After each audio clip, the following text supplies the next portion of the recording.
কথা বলছি পালেরচর জাজিরা শরীয়তপুর থেকে। অনিবার্য কারণবশত মাছ ধরতে বেশ দেরি হয়ে গেছে। মনির ভাই, জি ভাই, কি অবস্থা মাছের বলেন? মাছের এই অবস্থা মোটামুটি, পানি বাড়ছে, মাছের অবস্থা মোটামুটি ভালোই। কিন্তু আরো তো বেশি ভালো হওয়ার কথা ছিল, কারণ আপনারা বলতেন যে পানি বাড়লে। ভাই পানিটা তো পানি থামে নাই, বুঝছেন? পানিটা তো খালি বাড়তে আছে। পানি যত বাড়তেছে মাছ ধরেন উপরের দিক যাইতেছে। পানিটা যখন আবার ধরেন পানি বলা বন্ধ ঠিক হয়ে যাবো গা, ধরেন পানিটা সরে হয়ে যাবো গা, সেই সময় আবার কিছু মাছ হইব। তখন পানি যখন বলছে মাছ এখন আস্তে আস্তে হইবই, বাড়তে থাকবে, বাড়তেই থাকবে। আর সবাই মনে করে আপনি শুধু মাছ ধরেন। আমি মাছ শুধু মাছ ধরি না, দেখা যায় আমাদের খামারেও কাজ আছে। এই খামারে একজন মানুষ লাগে, আরেকজন খামারে এই যে ভাত রান্না করতে হয়, খাইতে হয়, নিজে কত রান্না খাইতে হয়। এই রান্না করার মানুষ তো নাই, একজন আসলে হয়তো গেছে গা। আমি নিজে এটা হিসাব করলাম, মানে আসলে দূর থেকে তো সবকিছু বোঝা যায় না। তো অনেকে মনে করে যে আপনি আছেন, নুর ইসলাম ভাই আছেন, মানে দুইজনে মাছ ধরতেছেন বা সামথিং কিছুটা হচ্ছে। তো বিষয়টা হচ্ছে যে আপনি 5 জন থাকেন আর 50 জন থাকেন, একজন মানুষকে তো রান্না করতে হয়, কারণ আমরা তো এখানেই খাই। রান্না না করলে আমরা নিজেরা রান্না করতে গেলে আমাদের তো এদিক কাজ হয় না। দেখা যায় একজন থাকলে ওই একজন রান্না করতো, আমরা ওই অন্য বিভিন্ন কাজ কাম করতাম।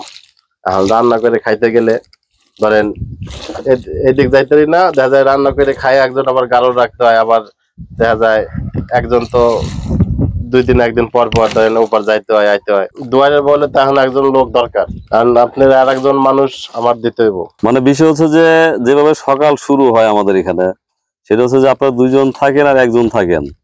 তো সকালবেলা প্রথমে উঠে গাড়লরে খাওয়াইতে হয়, গারল তো খাওয়ান, পাশাপাশি নিজেদেরকে একটু খাবারের ব্যবস্থা করতে হয়, নিজেকেও রাঁধতে হয়, খাইতে হয়। তারপরে আবার আইতে হয় দুয়ারের বগলে। মাছ উঠে যখন বাজারে পাঠায় দেন, এখন আপনি যারা নুর ইসলাম ভাই যান, মোটামুটি 1টা বাজে বের হলে আইতে আইতে মাছ টাছ বেঁচে আইতে আইতে 3টা 4টা বেজে যায়। 4টা বেজে যায়। এরপর আবার দুপুরেও কিছু রান্না করতে হয়, কারণ সকালবেলা শুধু আলু আর ডাল ছাড়া তো অন্য কিছু আমরা খাই না। কিন্তু দুপুর বেলা তো দেখা যাচ্ছে জাল উঠানোর পরে কিছু মাছ আমরা রেখে দিই, আমরা এই মাছটি রাখতে হয়, খাই নিজেরা, খাই নিজের। তো আর ডাল ভাত সব সময় খাওয়া যায় না। একদিন সকালে ডাল ভাত খাই, বিকাল বেলা মাছ, রাইতে আবার হয়তো কেউ না থাকলে, একজন থাকলে, একজন থাকি, 2 জন থাকি, আলু ভর্তা করলাম, খাইলাম। কিন্তু দুপুর বেলা তো আবার একটু রান্না করতে হয়, যেটা তো আমগো রান্না খাইতে হয়, ভালো মন্দ মাছ টাছ তো খাইতে হয়।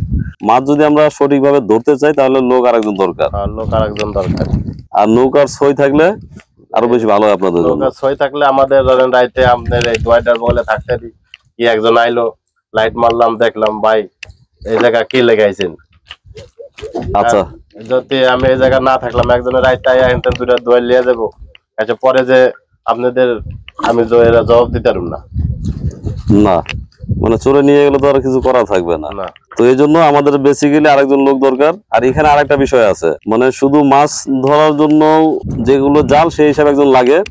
সেকেন্ড হচ্ছে আমাদের খামারে কিছু না থাকলেও অল টাইম একজনকে থাকতে হয়। সেটা ধরেন কোনো কাজ নাই, তারপরে থাকতে হবে। আর কাজ তো আছেই, সেটা হচ্ছে যে গাড়লে খাওয়ানোর পরে আবার টুকটাক যে কাজগুলো আছে, যে মিস্ত্রি আসছিল এদেরকে রান্না বান্না করে খাওয়ানো, এইসব তো চলতেই আছে। একজন লোকের লেগে কয়দিন ধরে তো কইতেছি আপনাদেরকে, ওই তো মাথা বা এরা করতেছে। আচ্ছা, তো এটা নিয়ে কথা বলি। আর সেকেন্ড, গত 1 সপ্তাহ মাছ তো খুব একটা বিক্রি করতে পারলাম না। আর আজকে আসলে মনির ভাই একটু পারিবারিক ঝামেলায় আছে, তো অনেকটা মানে আমি বলি নাই, তো আমাদের বাবু ভাই বইলা এই বাইরে নিয়ে আসছে।